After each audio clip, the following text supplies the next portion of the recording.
TV, மொபைல்லாம் பசங்க அதிகமாக பார்க்க ஆரம்பிச்சுட்டாங்க. அதனால் கண்டிப்பாக ஒரு தடவையாவது இந்த ஜூஸ் கொடுத்துருங்க. அதுக்கு ஒன்றும் இல்லை, கேரட்டை நல்லா வாஷ் பண்ணி பொடி பொடியாக கட் பண்ணிவிட்டு குக்கரில் சேர்த்துக்கோங்க. இது வேக வச்சும் செய்யலாம், வேக வைக்காமலும் செய்யலாம். நான் இன்றைக்கி வேக வச்சு செஞ்சுருக்கேன். கொஞ்சம் டேஸ்ட் நல்லாயிருக்கும். ஸோ இது கூட நான் கொஞ்சம் எக்ஸ்ட்ரா டேஸ்ட் இருக்கிறதுக்காக ஒரு 5 பிஸ்தா, ஒரு 10 முந்திரி, ஒரு ஏலக்காய் இது எல்லாத்தையும் சேர்த்து பால் சேர்த்து வேக வச்சு எடுத்திருக்கேன். நீங்கள் எதுவுமே வேணான்னா வெறும் கேரட் மட்டும் தண்ணி ஊற்றி கூட வேக வச்சு அரைச்சி கொடுக்கலாம்.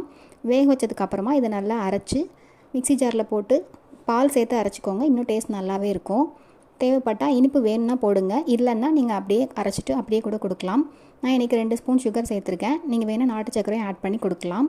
இதை நல்லா ஆட் பண்ணிவிட்டு இது நீங்கள் வடிகட்டவே தேவையில்லை, அப்படியே நம்ம மாற்றி ஒரு பவுலில் மாற்றிட்டு கிளாஸில் ஊற்றி கொடுக்கலாம். செம்ம டேஸ்ட்டாக இருக்கும். பசங்களுக்கு டெய்லி கொடுங்க, விடாமல் கொடுங்க, கண்ணுக்கு ரொம்ப நல்லது. நான் இன்றைக்கி கண்டன்ஸ் மில்க் வீட்டில் இருந்ததுனால அதை ஒரு கிளாஸில் ஊற்றிட்டு கொஞ்சமாக நம்ம அரைச்சி வச்ச ஜூஸையும் அதில் சேர்த்து கொடுத்துருக்கேன். நல்லாயிருக்கும்.